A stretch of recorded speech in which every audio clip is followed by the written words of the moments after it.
কাঁঠালের বীজ, আলু, এখানে হচ্ছে ডালের বড়ি ভাজতেছি। এটা দিয়ে আমি একটা সবজি করব, তরকারি বানাবো। তোমরা দেখতে থাকো। তো আমি বড়িটা একদম লাল লাল করে ভেজে নিচ্ছি। তো ডালের বড়ি ভাজা হয়ে গেছে আমার। এবার কড়াইতে তেল দিয়ে দিয়েছি। এবার দেবো শুকনো লঙ্কা, পাঁচফোড়ন, 2টা তেজপাতা।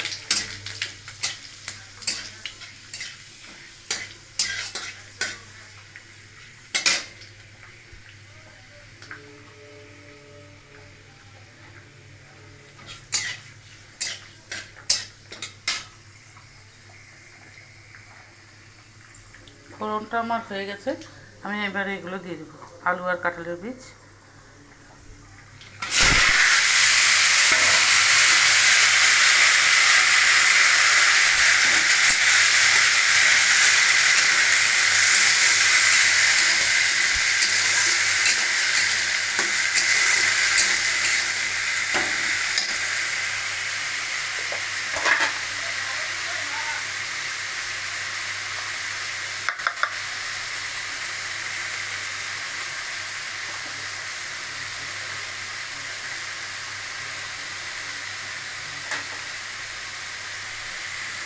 দিচ্ছি হলুদ,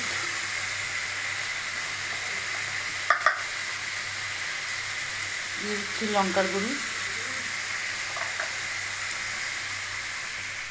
দিয়ে দিচ্ছি লবণ,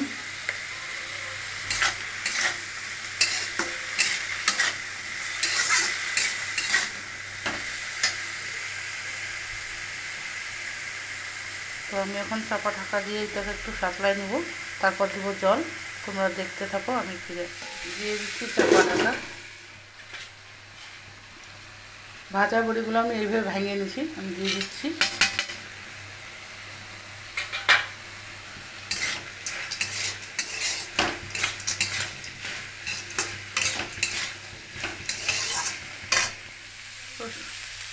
আলু, কাঁঠালের বীজ, বড়ি আমার ভাজা ভাজা হয়ে গেছে। আমি এবারে দিয়ে দিচ্ছি জল।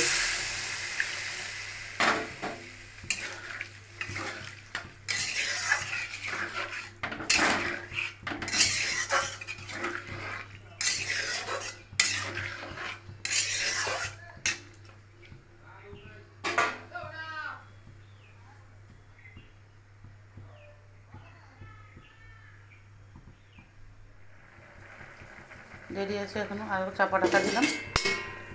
তোমরা দেখতে, আমার আলু, কাঁঠালের বীজ, বড়ি দিয়ে তরকারিটা হয়ে গেছে।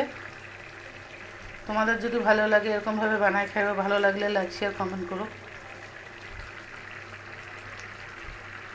আমার সবজি হয়ে গেছে, আমি এখন বন্ধ করে দেব।